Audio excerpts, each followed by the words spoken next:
Y'all want to hear a story from yesterday from me? Yes. So, Bryson decided to buy a new couch from his workplace. He got a pretty good deal on it. It was like $40 or something like that. Does it have space between the cushions? It does. Oh, you should put some mayonnaise there. Me and Bryson, we went and we rented a truck from the local U-Haul. They usually have like vans, like 9-foot vans that are pretty reasonable. I'm going to show y'all a picture, and you can feel free to flash this up on the episode. This is the size of U-Haul that we had to rent. That's a 16-footer, right? I think it's the 20-footer. 20-footer? Yeah. Don't you need a CDL for that? No. Uh-oh. You don't need a CDL for that? No, I didn't know. I think that is a flaw in our driving legal system, then. Would you like to see the size of the couch that I transported? It's gonna be like a one-seater? It's smaller than that couch. That's... What? So the lady did give it to us for the the price of like the van, but it was the only thing she had left. By the way, the road to my house has collapsed.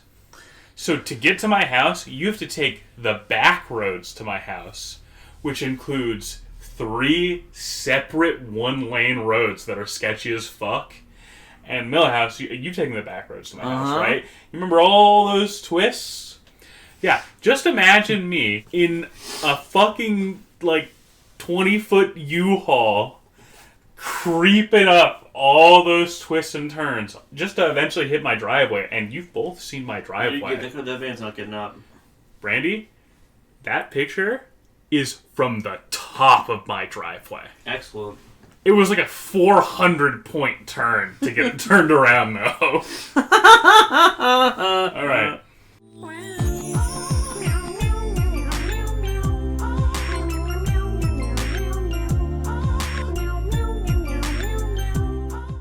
Hello, everyone. Welcome to the Original Video Podcast. I'm your host, Original Video Brenton. And I am Original Video Millhouse. Hello, I'm Rerun Brenton. Alright. So today, we are going to talk about Robot Carnival. That's my pick. That's my pick for whatever week this is. Week 9. We're going to call this Week 9 of the podcast. Shark Week Podcast. Shark Week of the podcast. Week 9? Week 9. This is the 9th episode we've ever done. I have some bad news for you. Yeah. I want to say we're at week 130 or something. Oh, fuck. Because there's 52 weeks in a year. We've been doing this for, 2 years and some change? I stopped counting after, No, I'll be honest, I feel the first couple months should only count as, 3 weeks. I stopped counting after, week 6 or 7. So, were that many above that? Something like that. We watched Robot Carnival this week, an anthology film. It was my pick. It was good. Superb. It's funny because after we did Memories, I downloaded it to watch it because I was expecting us to get more into those. But we didn't watch this earlier, and we didn't watch Neo Tokyo, which I was expecting. Yeah, we kind of put it off. This was on my docket for a pick for a while. Kind of just put it off for a long time to watch other stuff, and then I was feeling robots. Yeah, we haven't really been doing too many OVAs, to be honest. Yeah, we're more of the original anime podcast now. There's a video segment of our podcast, so it's a video. Our video anime podcast? Yeah. Okay, I'm going to do a synopsis. A Synecles? Robot Carnival from 1987 from 1987 is an anthology film with, I believe, 9 segments. 2 of those being the intro and outro. Yeah, 2 of those being the intro and outro. So which really it's literally just segments. a title sequence, but those segments are awesome. Dude, the fucking carnival. The actual Robot Carnival just crushing that village. Just killing a Muslim village. Slaughtering them. The little robot girl running up to the guy and blowing up. It's awesome. So that segment, sick. And it's just the title segment, cool music. But every segment is done by a different director, and they're all first-time directors, given, pretty much entirely free reign besides being told it should have a robot in it somewhere. So, obviously, opening segment, Robot Carnival title segment. Super, super good. The last segment brings that back as well. It's the Robot Carnival again. Nice. And it just fails to get over a dune and then explodes. And then a random trader on a camel finds an orb from it and sells it to a family. And that orb turns out to be a music box. And the family enjoys the music box, and then it explodes them all into a the end sign. Well, that would be the American way. Yeah, it was a good time. Let's start with segment 1. Franken's Gears. That one fucking kicks ass. I love this segment. The music, the visual style. Just Dude, when it goes to inversions, when it's getting, life. Yeah, just looked really cool. Had good music. I like Frankenstein. You know what's funny about that doctor and the planet on him? Sure. I was watching this real late because I forgot to watch it while whatever. And so I'm doing the thing where you're micro-sleeping, and I keep hallucinating the doctor turning into Mario Galaxy levels. And the motion, because he's got the planet and stuff. Yeah.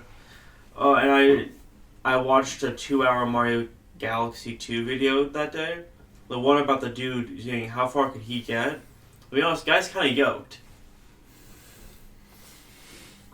Brenton? Yeah, I've seen that one. How far could you make it in Mario 64 if I broke your ankles and had a dog's chasing you? Probably Bob on Battlefield at least. 2 or 3 stars. Millhouse, how many hours would it take for you to kill every toad in the Mushroom Kingdom? Do you think you could beat Koopa the Quick? In a race? Yeah. That depends. Well, or in a fist fight, I guess. So, Koopa the Quick in Bomb on Battlefield, I'm definitely beating. Okay. Well, no, not me. Not. Me at 18, I'm beating. At Big Little Planet, Big Little Island, he's got these special shoes that he's cheating with. Okay. So, no, please tell more. So, Koopa the Quick is a juicer. He's a traitor to his race. And he's a coward. While all of his brethren are out dying and suffering fighting Mario just to protect the Bowser's Kingdom, what is Koopa the Quick doing? Let's do a race. Where he honestly feels like he throws the first race. Yeah, he just gives Mario Koopa a power the star. Quick is a virgin who will never know the love of a Koopette. Meanwhile, you know who's a fucking Chad? The one from Mario Party. No, not Party. Mario. El Pantismo from Sunshine? I meant to say Paper Mario. The RPG ones. Oh. There's a different one every game. Whatever. They're all getting pussy. Meanwhile, Koopa the Quick's getting HIV positive from sharing needles. Steroid needles. That was pretty good. So, what else do we have to say about Frankengears other than it happens, I guess? I know you didn't like that one, Millhouse. No, that one's a banger. Reflecting the movements of the Doctor, the robot is following him, and it's great. But it's kind of a sad ending because the robot and him die. Yeah, he doesn't even make the robot jerk off with him at all. I like good one, good segment, second favorite. Next up is Deprive. I think you watched this one. Oh yeah, this one kicks ass. This one, okay. It looks like a Tetsuko film. It's an awesome set of fights as an actual story of a robot gets his human stolen, decides to get upgrades and become a secret human and fight the evil aliens. Yeah, can I talk about this for a second? If I was a sick robot, I would not waste my time dating one of those fucking fleshoids. I know, right? Well, they're the master, you're the client. You have to obey them. You clearly don't remember. At the end of the book, it's revealed. No, we're the masters. And that's the day the Earth stood still. No, androids don't dream of electric sheep. They dream of human sheep. Yu-Gi-Oh! Season 0, Episode 2. I have a gun. Eyes that show on fire. Yeah, well, cool. Alright, Darmok at Trinaga. But it's just Eddington style, Darmok and Chinaga? What was it? I don't know, but it's not Chinaga. Well, anyway, it's Eddington style nerds referencing stuff like that. But because they're such fucking faggots with no imagination, everything they describe is just describing what if a boy filled up a girl without her consent? Or what if a strong guy beat up a weak guy? Or what if my dad died so I wouldn't have to go to bed early? Isn't that just Chad and Swayjack? What? Isn't that basically just Sad and Choi? Chad, and then I make myself the Chad. I portray you as the Soy Jack. Isn't that basically just that? Fry, his hand clenching money. You want to talk about Roman emperors for a second? I know you're into that kind of freaky shit. I'm not into emperors. We'll talk about that later. Anyways, but I wanted to talk about my boy Nero. What about him? Millhouse was telling me about Nero because I had some questions because I obviously don't give a shit about history like Nero. Like normally, I enjoy listening to facts.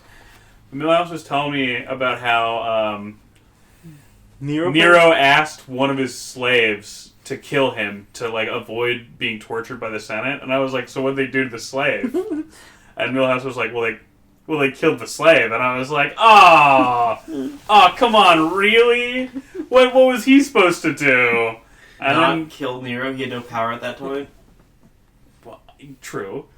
And then we were talking about that further, and Millhouse mentioned that Nero was known for he loved his slaves. Because his slaves would jam out for him on instruments. Well, yeah. And that fucking killed me, because then I was thinking about Nero with his fucking stupid Star Wars Cantina band. Oh, yo! And I was imagining Nero as fucking Jabba the Hutt. I was saying shit like, Ugaba Kadita, Rome. Well, you know he was a theater fag, right? No, I didn't know that at all. I don't know shit about Rome. You know, he won the gold medal 311 times at the Olympics. After delaying it for 2 years, so awesome. He can attend. I think one of my favorites has to be, Nero was a combat emperor. One of the first emperors where the Senate just started making up lies about him that are ridiculous. Yeah. That's one of the things. Well, I'd say the second emperor. Who's the first? Caligula. Caligula was before him? Damn. Wow. Just wow. Wow. What are you, fucking Owen Wilson? You mean Dupree? Anaconda? Yeah. Anaconda? I was watching Anaconda the other day because I needed something to compare to my massive shaft and dick. Is that the Ice Cube movie? Yeah. Yes. Well, yeah, he's the first guy to die. Owen Wilson's not the first guy to die. What? He's not? No, he dies pretty early, though, right? I can't remember. No. He's one of the later ones. Really? And then we watched Anacondas. Yo, that movie blows. That movie kicks ass. The villain's just right for most of it, where it's dude, we could end people dying. No, but some people died. We gotta go. And then I can only describe it as he wins and then he loses for no reason. You want to talk about Star Trek for just a second? Because this reminded me of a Star Trek episode. You don't like Star Trek, Millhouse? No, I don't like Star Trek. Oh, you'll think this. All right, jettison him out of the ship. Die in impact. I think you'll think this is funny. So me and Bryce, we've been watching TNG, and you remember the episode Data's Daughter?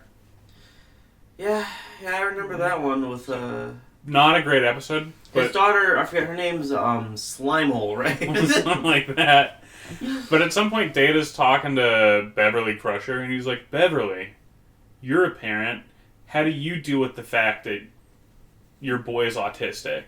And Beverly's like, well, Data, I always knew Wesley was... And then she, audibly pauses for, a full second. And then she goes, different when he was growing up.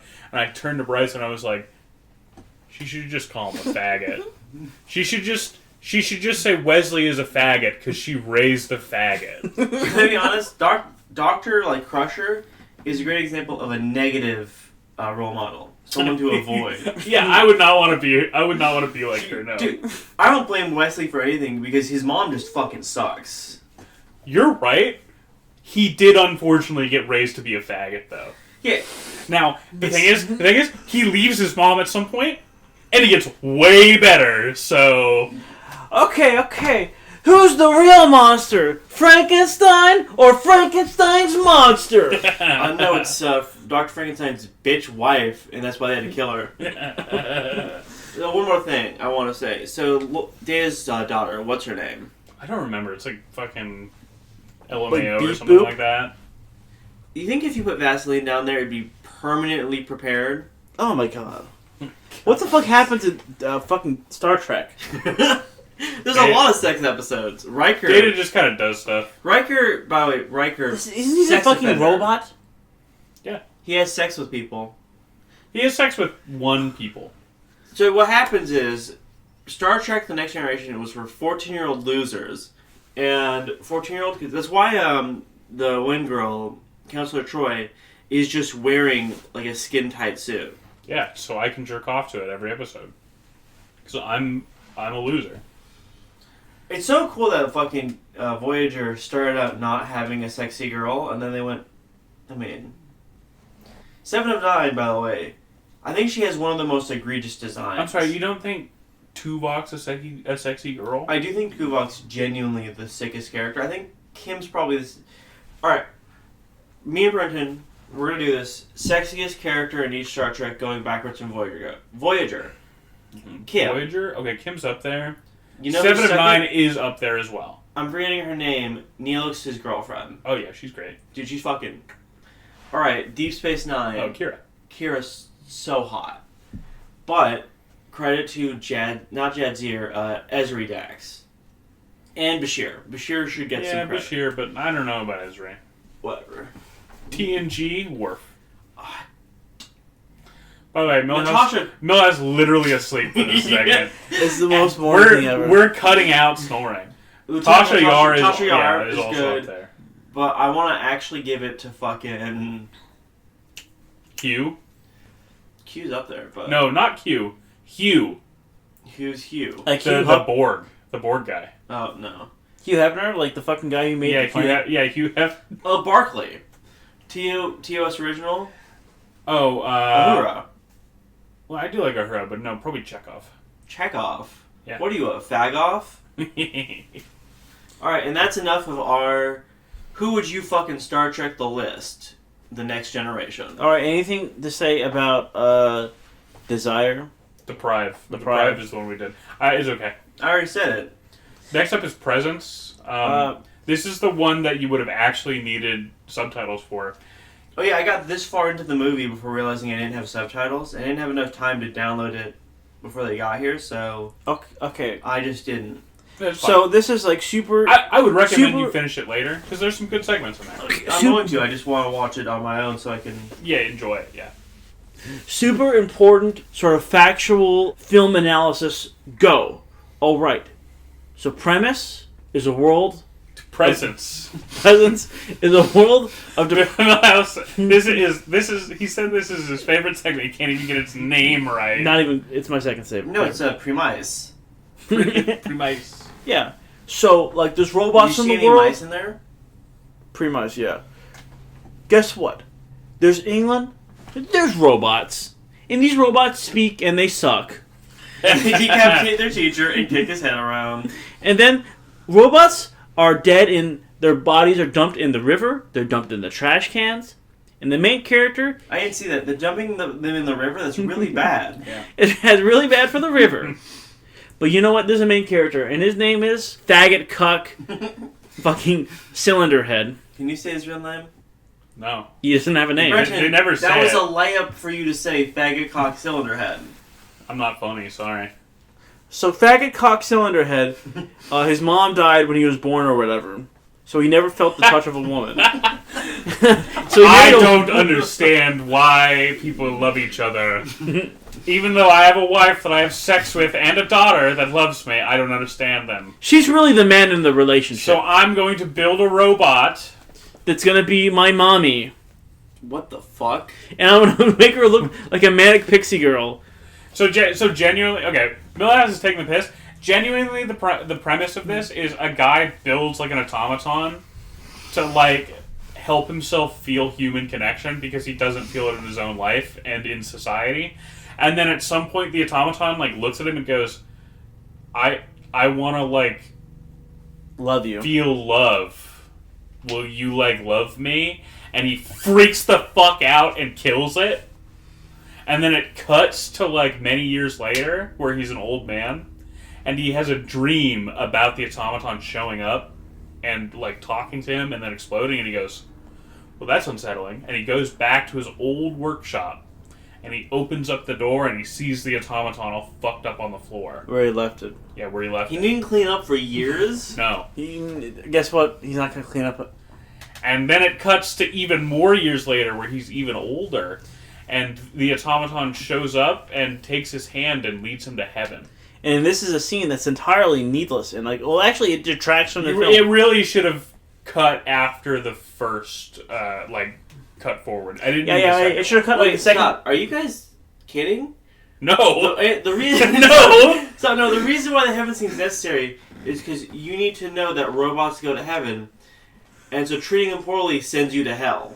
Oh. Wait, but it doesn't. He gets he goes to heaven though. That's the thing. So okay, back to my my college thesis. Robots in this world are mistreated, and only after destroying this woman who loved him, he realizes that that was kind of fucked up. I shouldn't have killed this person who loved me. Probably the only person who would ever love me. Well, I imagine his wife loves him. I don't think so, man. You didn't see this part, but he's such. She's not a bitch. She's just such a fucking. His wife's kind of a see you next Tuesday. See you next Tuesday. Yeah. That means she's selling hamburgers? Yeah. And even worse. Oh my god, that's what I should do with my life. I should go down to Dairy Queen and steal some hamburgers. Dude, I'm gonna steal the red little ice cream bars that taste like cherry. Go swipe DoorDashes for a living. Actually, after this podcast, you guys want to go grab some Dairy Queen on me? Sure, yeah. Absolutely. I'm gonna eat so much ice cream that you're gonna say, "Stop eating ice cream. It's bad for your blood pressure." Millhouse, I would blood never pressure? say that. What are you gonna fill your veins with cream? Well, you know how much sugar's in ice cream? I don't know. That's 2 or 3. Okay. So I'm going to tell a story about Millhouse when he was young that his mother told me. When Millhouse was in preschool, this kid was following him around and grabbing the toys he's playing with. I want to play with that toy too. And this happened for about half an hour, 40 minutes before Millhouse turned to him and said, "Fuck off." And his mother at first would not believe that. Because she just got told, yeah, Millhouse said that. And she was like, well, what's the scenario? What happened? Millhouse wouldn't do that. Millhouse was a bad boy who was mean. A couple years later, I was in that preschool, and I was a menace to society. Remember the time they were playing on Trek, and I was pushing him to go faster, see how fast we go? And then I got dragged, and both my knees just got exposed, flesh and skin got fucked up. Or the time I pushed a kid off the top of the playground. Do you mean the top of the play equipment? Because the top of the playground is a terrifying statement. So there's the play. You just pushed him into the abyss. Let me explain. So there's those old castles or whatever, right? And there's the top floor, but you could climb up on the roof. Okay. You really shouldn't. And and I pushed a kid off that. Did you, Why? after you do it, scream "Sic Semper Tyrannis"? No. I jumped down after him. Trying to stomp his ribs? Jesus Christ, Brandy. No, I jumped next to him because I didn't think Trying he'd fall. to get a glory kill. God. So I landed and my ankles hurt a little bit. I was like, oh no, I shouldn't have. Oh no, he fell bad. And in fact, he did fall bad. He was crying. Oh, can I relate a conversation I had with Alex? Were you also a menace to society as a child? Yeah, I wasn't very nice. Millhouse was a polite child. Meanwhile, me and you, we were on our way to juvie. Oh my! I got 2 conversations to relate to from last night. I went and I saw a concert with Alex, a band called The Garden. Really good live show. Although the first guy who went up actually rage quit his set. It was really funny. Oh, he left in the middle of his set. No, actually? he finished his set, but the last thing he said was very pissed off to the crowd. That was my last fucking song. Thank you. No one clapped because he was bad. Literally, 6 people in the entire audience cheered for him. It was Dude, really literally, those everyone else should rush the stage and rip him rip him apart. So before the concert, Alright, was it better or worse than 2 Virgos? better, Or 2 Libras? better. But I was listening to this guy, and I was like, this guy should make raps about Five Nights at Freddy's. Yo! Remember the Five Nights at Freddy slot machine guy? yeah. Okay, Have we told that on the podcast? I have, yeah. Okay, so fucking last time I'm What talking. the fuck was that, Millhouse? What was that? I think that's Millhouse trying to do the Star Wars Cantina song. No, it's fucking. Ba, ba, ba, ba, ba, ba. No, fucking Five Nights at Freddy's. He does a Voltoste, fucking song with the Toreador. Bum, bum, bum, bum, bum, bum. That's not at all what it is. You thought I was going to be on your side, but I was on Brenton's side. This is a classic technique called the Conto Monte Cristo, where you make a sandwich and you hit someone with it. Oh my god. Okay, so me, Alex, and Sierra, we're having a conversation that I would love to extend to this podcast, which is what would be the funniest live show to have a mosh pit at? My answer was a wiggle show. Well, you're wiggling. That makes sense. So this is what prompted this comment earlier, but Alex immediately said it would be so funny, like a bunch of 5-year-olds moshing, and then one adult just getting glory kills. Hear me out. I'll answer this, but first the inverse. Everyone is at like a corn or a hardcore punk show, and they're just seated like nicely, drinking tea and stuff. Just smoking on what antique pipes. That's pretty good. I like that. Yeah, but no, the best mosh pit one would probably be. Dude, could you imagine moshing at a Paul McCartney performance now? That's really good. Alex had another great answer, which is when he was young. No, but Ringo Starr. Oh, that's good. When he was young, he went to a Seattle symphony showing where they played like a bunch of Looney Tunes music. So he was like moshing at that, and I was thinking about how funny it would be for people dressed like Looney Tunes to mosh. Yeah. And this led to the thought in my head of, okay, the guy who shows up dressed like Martian, like Marvin the Martian, and the fact that he's getting lynched. Yeah. Someone dresses up like Taz, the Tasmanian Devil, and he's not allowed in the venue. They just know. They just know. They just know. Alright, so besides Taz, obviously, who would start the mosh pit? Well, Daffy. Yosemite Daffy? No way. So Yosemite Sam's who I think. No, Daffy would start it accidentally. Yosemite Sam. He would bump into Yosemite Sam, who would freak the fuck out. Yeah, and then the mosh pit would really start. Okay. By the way, Millhouse locked in. This ain't milk we're hauling. Millhouse locked in so hard from this conversation, he switched his outfit entirely. I was about to say, every time I like drive to your place, I see one of them like because we live. There's like one of them. There's like one of them six or seven Native American nations that pump fucking propane and oil. Sorry, that like process propane and oil. They have these big dump trucks where they have Yosemite Sam as a Native American with two big old... What is Native American, man? Like, it's like an Indian with red skin. Oh my god. Oh my god. You know what compilation fucking killed me? Because they put it together in a recent Red Letter Media video. Every time they say Indian in TNG... Voyager, right? Well, specifically it was Picard just a bunch of times going, I really respect your culture, your Indian culture. Your North American Indian. Yeah. Okay, so... One more thing. Who do you think is the most annoying person in the mosh pit? Why is it fucking Pierre Le Pew? No, Pepe Le Pew's not a problem. He's in the bathroom. He's at the assaulting women. Yeah, he's at the roofing women like all around. You know the who's venue. the worst at it? Actually, the fucking big red dude. Oh my god, yeah. That fucker faggot. And Tweety the Bird, by the way, Tweety the Bird is a fucking enabler. Shout out to Sylvester. Free my man Sylvester. All right. He didn't do it. He's framed. You'll notice that it's a black cat in prison. Meanwhile, what is the Asian bird doing? Alright, so talking about being menaces to society also reminded me of a story from my youth. One summer I was up in SeaTac, just hanging out at like my aunt's for like a month. And I had pretty much like free reign to go like do whatever, like in like a radius, just because like SeaTac had good public transport. So I spent like a good, probably like 4 or 5 days of that month going to the local laser tag place, because it was the first year where I was like tall. Oh, this would have been when you were in 2nd grade, right?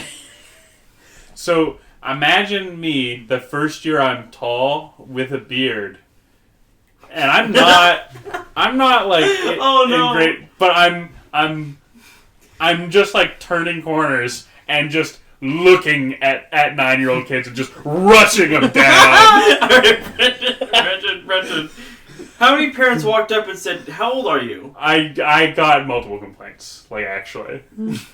Okay. Another question. Brenton was balding early and bearding early. Yeah. I had a full beard by the end of middle school. So what's crazy is I also was doing that, but not as hard.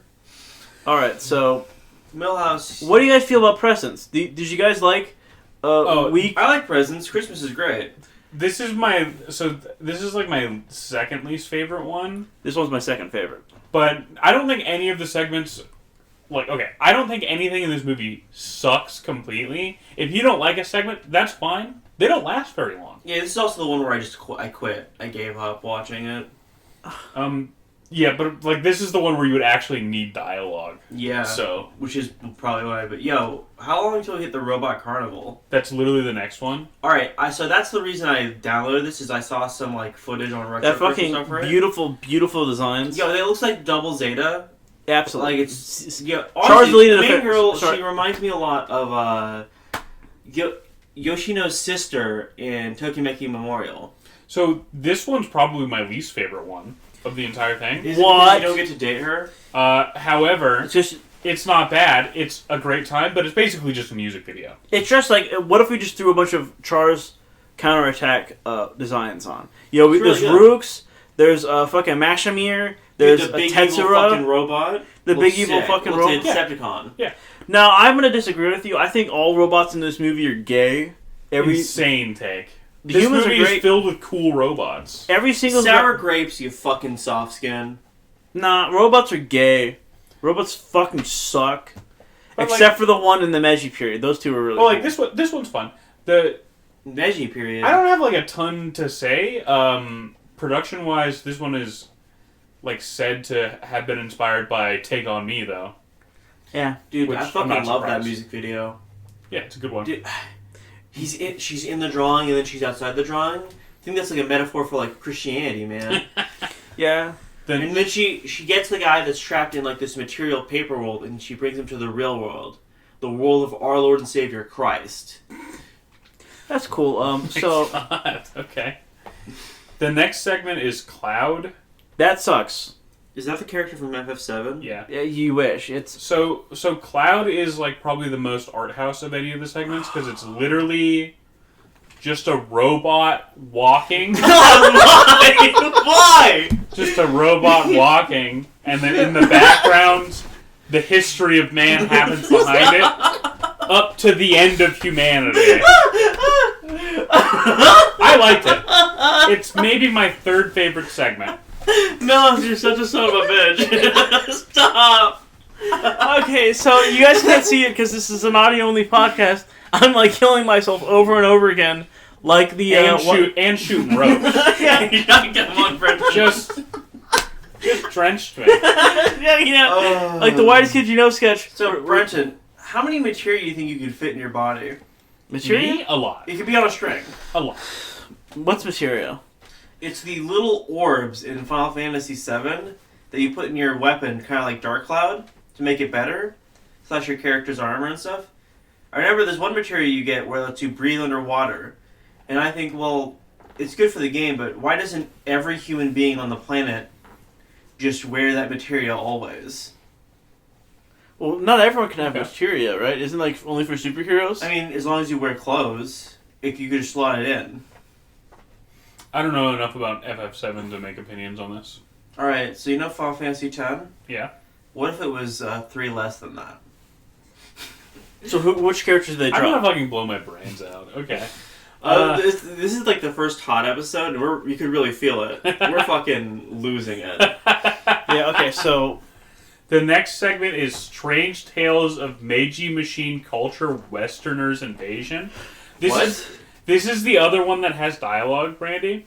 Where the dialogue doesn't fucking matter. So it's literally what if you had a Meiji era mech fight, and they fight against the Western powers. It's a Western professor dude who shows up and goes, "I'm going to kill all of Japan with my cool robot." I'm Professor Sato. It literally doesn't matter. It's what if you had a coal-powered mech fight a battery-powered mech? I am Dr. So which mech wins? Insano! The Japanese mech. It's supposed to parody like World War II Japanese propaganda films. This is the one that's directed by the guy who went on to direct one of the OVAs we will do in the future, Golden Boy. Dude, Golden Boy was a tough watch. I could not make it through that first episode. Don't worry, I've been thinking about doing it ever since. You know he like drinks piss in that? Yeah, that's why I call him the Golden Shower Boy. I've been thinking about doing it soon, actually, as almost revenge for Bakemonogatari. I thought you liked Bakemonogatari. I found it interesting. You didn't even get to the best part, which is in season 2. There's this scene where this man hangs out in a bathtub with a seemingly 9-year-old girl for the entire episode. And then at the end of it, he goes, I gotta kiss my sister? And then you turn off the series and never watch it again. Yeah. That's actually what filtered me. Yeah, so the best part of this one, this is my favorite segment, by the way. Just super fun. Good-ass animation. The best part, though, is at some point both the mechs are out of, like, battery. They run out of coal. The guy runs out of battery powder, is what he says. And so you see him get on one of those electric bikes that like generate electricity, so he can continue running his mech. Yeah, it's just a good one. The next segment is the second to last one. I want to mention one thing that's very, very important. So in the original Japanese, the book that inspired him to invade Japan was The Travels of Marco Polo. In the English dub, they changed it to The Land of Gold and Kokoro. Okay. Kokoro. It's a book I have. It's by a Greek American who moved to Japan. He's like, Japan's so fucking awesome. It's so fucking epic. It's that one? Yeah. Oh my... Yeah, we've talked about that one before, like, years and years ago. I don't know if it was on the podcast or not. But Greek American who tricks people to go to other countries Yeah. so he can fuck their wives. That's pretty good. We call that man Stavros. His name is Zoros. He's sort of like a samurai. His name's Zolo. He's like a samurai. And Nami's not shy. What does that even mean? What does Nami do? Shows her boobs. She is the navigator. She also... Shows her boobs. Brenton. Nico Robin is the best design in One Piece. I do love Nico Robin. I'm not even to the time skip yet, because I'm trying to read it, it's... No, I mean, I understand. God, it's so long, and some like segments really fucking suck. Yeah, so One Piece, when it's good, it's amazing, but sometimes it's peak. Listen, it's not good. It's never illegal to exist. The last segment, by the way, is called Chicken Man and Redneck. That sucks. Chicken Man and Redneck is literally just like, what if a guy was being hunted by a magician robot and it sucked for him? It looks awesome, though. I think that's an episode of Cowboy Bebop, but hear me out, reverse the names. Chicken Neck and Red Man. And it's like a 1920s racist... It's a 1920s racist cartoon about how the colonization of America was good. How? How indeed. How far are we? We're 40 minutes in now. Okay, not bad. We set it up where once we were done doing all those dumb bits about Star Trek and whatever, which probably I'm watching season 4 of Invincible because I heard the Conquest fight was good, which it was, and I forgot the gay TNG. I would describe it as insult to TNG characters. They're like, man, Picard's so lame. But Picard's so cute. They removed the conversation with fucking Eve's dad and Mark. So in the comic, Eve's mom's like, so what's your dad do? And Eve's dad obviously freaks out and goes, yo, the boy fought his own father to save our Earth. Don't bring it up at dinner. And then he goes out and goes, yo, having sex with a virgin's awesome, but I guess there's advantages to having sex with a woman that knows what she's doing. And I think those are, it's unpalatable. He's a misogynist and difficult, but he's like an interesting character insofar as what he exists as and what he represents for like the way people think of things. Where you could see he's not like some fucking closed-minded retard that doesn't know anything, but he is a misogynist that sees women as secondary. Whereas the new thing goes, he actually is just mad at Mark because Mark almost got Eve killed and his dad and everything, and it's his fault his dad did these things. And so then they have the mom go, I'm not satisfied with my husband. Made him boring? They made him a lame cuck? Yeah. A lame red pill Dude, cuck. honestly, from the start they've been doing this shit. And it's so fucking gay. Yo, they fucking ruined Oliver the goat. Yeah, he'd be tough to get a general audience to like, though. He's such a fucking faggot in the show. One of my favorite scenes is him and Invincible are having an argument because he killed the Mauler twins. And Invincible is like basically throwing a tantrum going, no, it's wrong. And he's just sitting going, I respectfully disagree, Mark. You see, I don't agree with that. He points at his big, bulging brain and goes, r/atheism, Mark. Mark goes, you don't get it, man. Killing's wrong. And then, of course, Oliver Twinson and says, crazy little thing called love. Then he grows that Freddie Mercury. Dude, he looks like Freddie Mercury so much at the end there. Oh, yeah. Crazy little thing called love. Bo-do-bo-bo-bo. You wear gloves to strangle your wife. Whose pick is next? Is it Milhouse? It's Milhouse. What are you picking next, Milhouse? Just a little something called Plinius the Elder. Oh, Does yeah. that have an anime? No, but the manga just got all translated. So What? By the way, what do we give this? Yeah, I was about to say that. I was going to say, you should eventually do an amended score in a future podcast. I'm giving this a not available out of 10. I'm giving this 2 thumbs up, just genuinely. I really liked it. 8 out of 10. I thought you do out of 20. Sorry. 8 16 16 out of 20. 8 out of 20. just a much worse score immediately. Alright, thank you everybody for listening, and also thank you for watching, and also please kill yourself. Please download the podcast on Spotify and Apple Music and everything. Please. Subscribe Hey, to... print out copies of the podcast on disc and then sell them on the subway. Subscribe.